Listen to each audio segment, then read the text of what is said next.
and you can get even the list of different bacteria strains and yeasts in your kefir grains. So, Kris does not just make his own skincare at home and obsessed with it. He's also obsessed with making his food, his probiotic food at home, making his own kefir. Is that Yes. right? Hello again. I I am obsessed about food and what I'm eating, because you are what you're eating. And we spoke about skin connection with what you eat, and probably the biggest connection is about our intestines and how we are feeding our intestines with probiotics, so beneficial symbiotic bacteria. And this basically corresponds to quality of our condition of our skin. Yeah, So so yes, I'm making my own probiotic in the kitchen. yoo-hoo! So there's a concept about gut-skin connection. So it's basically what you eat affect your gut health, and you have a million billions of bacteria in your gut that affect your overall health. And your gut is also talking to your skin, so your gut health affect your skin health as well. And your skin also talk to your gut, like they communicate with each other, so everything works as a whole. Yes, everything is connected, and especially intestines. People don't know that majority of our immune system and immunity and all that happens actually in our intestines. It's crazy. It's like a intestines are brain for our immune system. It starts there because it's what you consume and you get digested, and then it kind of like get transported to the rest of your body. Yes, exactly. And so let's go to those probiotics I make in the kitchen, because You I think can, that's what people most interested gonna yeah, be you can about. tell you're Because getting excited as well. You have all the things ready already in the kitchen. I can see some props already in the kitchen. yes, so I think people are interested in a bit of practical and seeing how the things are made in the kitchen. And another simple thing, so kefir is becoming very popular. I see in UK or every supermarket on the shelves you can purchase kefir. So Yeah. it's not something people used to make it decades ago. I remember my mom used to make it in the 80s when we were kids. So it was popular decades ago, but suddenly, recently, kefir is becoming very popular, I even in saw, supermarkets. yeah, I saw in the supermarket. I was traveling, and then I saw in the Tesco at the train station, and then I just tried it. I thought it tastes and felt similar to yogurt, but it's not exactly the same. Not exactly the same. It's a bit more sour, I would describe it. And the one I make at home is very quite sour, depending how long you ferment it. Because obviously you're fermenting kefir long, so the bacteria produce more lactic acid, then it's more sour. If you want kind of mild kefir, you ferment it for shorter period of time. It's simple. That's how it works. But kefir. So we're gonna start from end product. So this is a Okay. simple jar with already fermented kefir for 24 hours. Yeah. So you can see some separation from the milk and cream into kind of water. And this is fermented basically milk and some kefir grains inside. So I'm gonna sieve it, I'm gonna extract the kefir from it, and basically we're gonna get to the grains. I'm gonna tell you about those grains, what they are, those kefir grains, what they contain, because it's interesting. And then those grains, we're gonna basically put back into the jar, and I have some milk and some cream, and we're gonna set up the basically new kefir. I try to make it every 24 hours. Every 24 hours, I have to sieve it. I have a new batch of kefir. Okay. So shall we So reverse engineer from how do we get here? So exactly how we get into this. So I'm gonna lower it here because I have a sieve and I have just a glass container again. So basically that kefir, which is fermented for 24 hours, I just mix it. So it doesn't look appealing a lot, because it's obviously fermented kind of milk. And then I sieve it through a siever. So just slowly like that.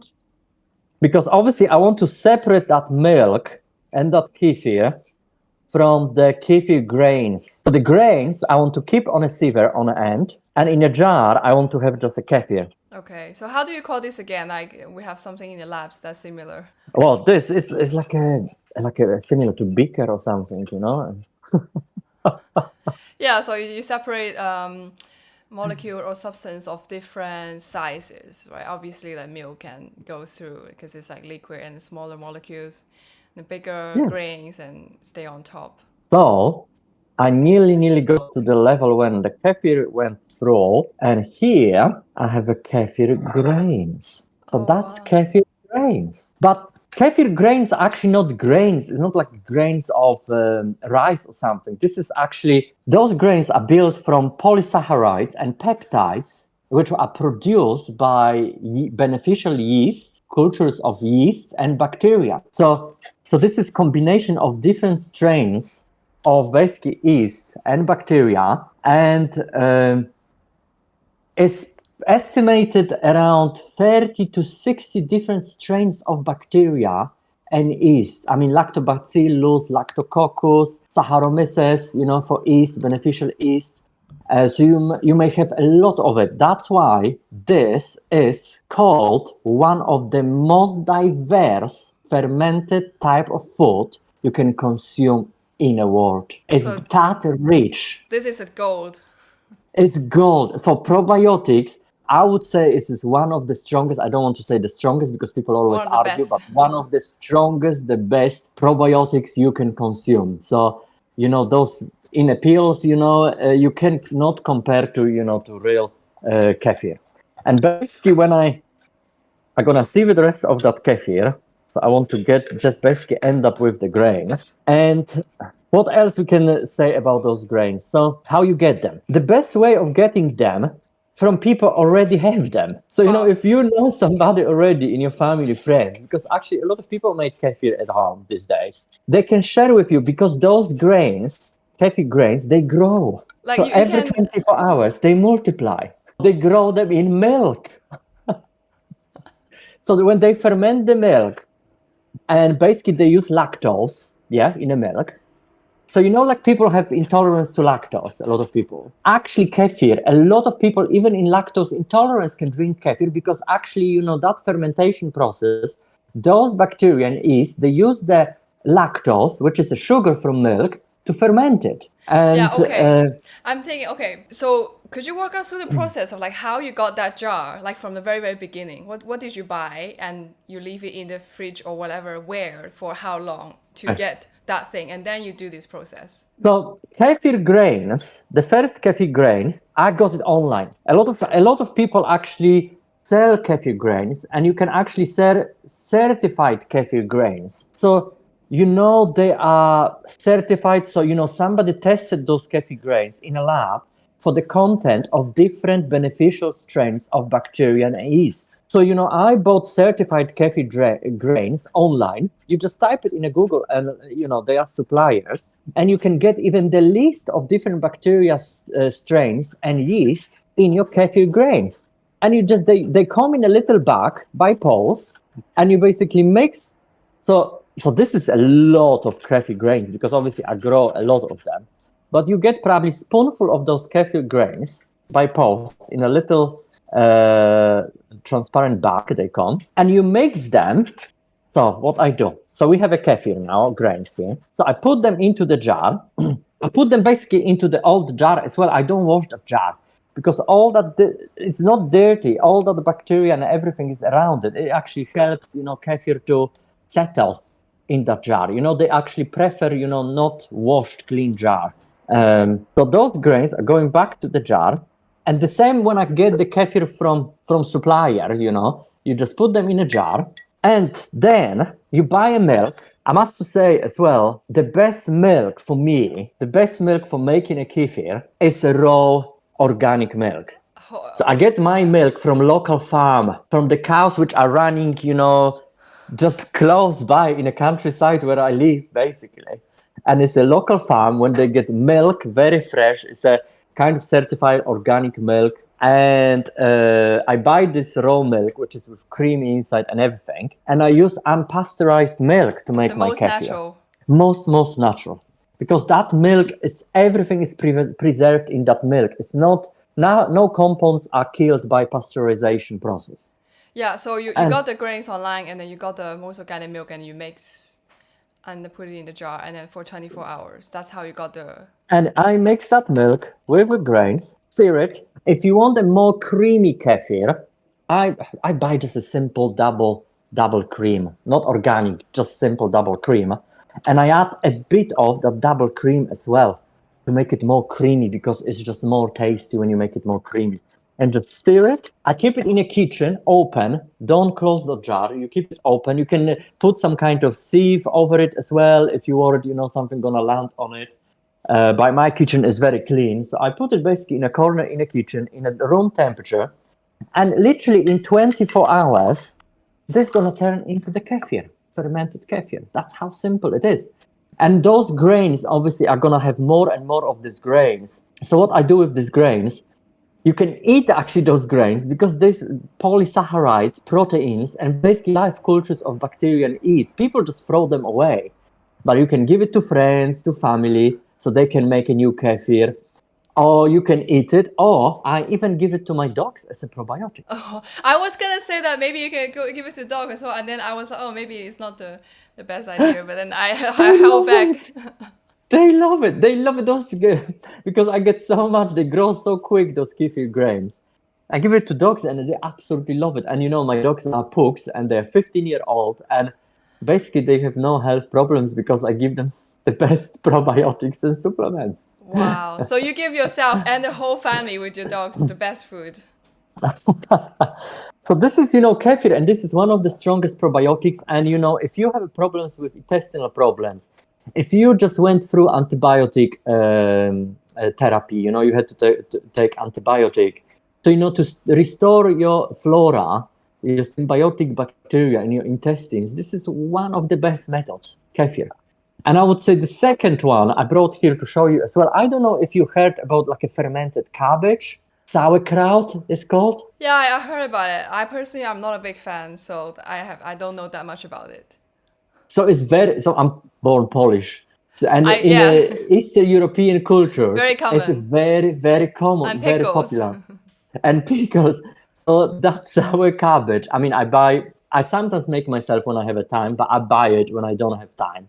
Always organic, certified organic as well, because cabbage, when you grow cabbage, can be exposed to a lot of pesticides. So I prefer, my sauerkraut from organic cabbage. And this is also one of the, as well, very, very strong probiotic, so for somebody like me with Crohn's colitis, history with inflammatory bowel diseases, if you go through antibiotic, this is really the best, much better even than a pill, probiotic in a pill, to restore basically your flora. And your skin, it's all connected with your skin as well, and the quality of your skin. I sometimes notice, after antibiotic, you remember my skin, everything became Yeah. so bad. And, I just start drinking kefir every day. You can drink it as well in your smoothies.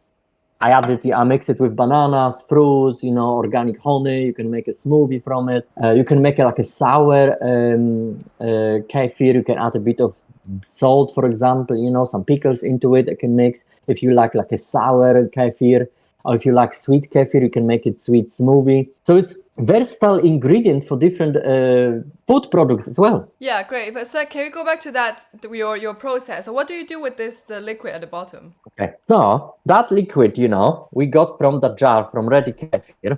Now, this is basically ready kefir. So this is ready kefir.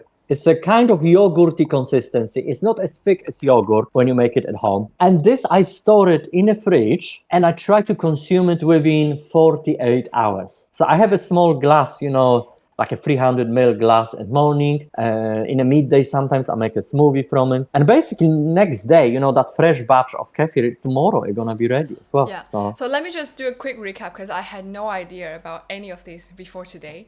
So basically, you buy kefir kefir grains grains. online, and then you mix that in the jar with fresh milk and cream if you like it to be more creamy. More creamy. And you put the jar in your kitchen, leave it open, not sealed Yeah. it, not in the fridge or anything, just like No, room temperature. room temperature for 24 hours. And after that, we can do this process that like what you just did, filtering. So you can Yeah. filter out the grains on the top, and then at the bottom you have kefir ready for Kefir. today to consume. And you can put Yeah. the grains that got filtered back in there. And for another new batch, again add fresh milk and cream if you like. So you can basically repeat this process so you have a new kefir Every day. fresh every day. And that's Yes. the best probiotic food that you can get. You can get, and those kefir grains gonna grow, so you're gonna get more and more of them. You will notice every day, and Some people throw it into the bin, but I think this is basically like a superfood as well. So I give it to my dogs. I sometimes have a spoonful of those kefir grains. They are like a jelly kind of consistency. Some people like it, some people not. It's really up to you. Consuming them is not going to do absolutely any harm to you. So another question is like, how many rounds can you do with that grains in the jar? Like, is there Forever. They grow forever and you can use them forever. Even when so what I do when I travel, because obviously I travel for work a lot as well, I get those grains in a little jar, put a little bit milk and cream into it, and I store it in a fridge for the period I'm not making a kefir. And then when I come back from my travels, I clean that kefir grains from the fridge, put it back in a jar, milk, cream, leave it in room temperature in a kitchen 24 hours, and basically they go back to life and they go back to working and fermenting, milk again. So those kefir grains, they're forever, they never die. Oh my God, well, that's amazing. Because I knew nothing about it until you mentioned it last time. So, I noticed a lot of people, I went to like a healthy running conference a few weeks ago with kefir, with people like running people and all that. And I noticed kefir is so popular. They're making different products with kefir, sell them. And somebody said to me, I'm buying kefir. I start drinking kefir. I was like, I'm making my own kefir. And that person like, what? You're making your own kefir? I want to as well. You can make anything at home if you like. Anything personal care, skincare, food. If you have garden, like go back to the basics. Go back to basics. And we demonstrated in practice today. Those things take seconds to make. Seconds, not even minutes. But if you make everything like this at home, it adds up. So it turns into 3 hours to making different food, fermented food, and your skincare, butter, sun care. That's true.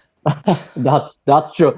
You have to kind of select what you want to focus on. And then yes, you're absolutely right. If you want to make few things, it can take time. But you have to kind of prioritize what is important for you. If health is important for you, and that's what you is your priority. Something like kefir, something like skincare product, if you make it in a batches skincare product, you can make it every 4 weeks, every 6, every 8 weeks if you make it in batches, So it is possible. It's just discipline, really. That's the most effective but the hardest thing for some people, I think. For anything in life, disciplined and consistency. But if you want the best, you're not gonna get it from supermarket. You have to make it. That's highlight of today's podcast. That's the motto to the end the podcast. If you want the best, you have to make it yourself. Yeah. Okay, that's the end of today's episode. And then I hope you like it. I hope you enjoy it. I hope you learned something about how to make it. I certainly had no idea what this was and how to make it before. It could be because of different cultures and all that. But I have learned a lot from today's episode and process, seeing how it's been done and asking questions. So, and we'll see you very soon in the next episode. Let us know in the comments, like, what do you like us to make next time? Absolutely. All right, bye. Bye-bye.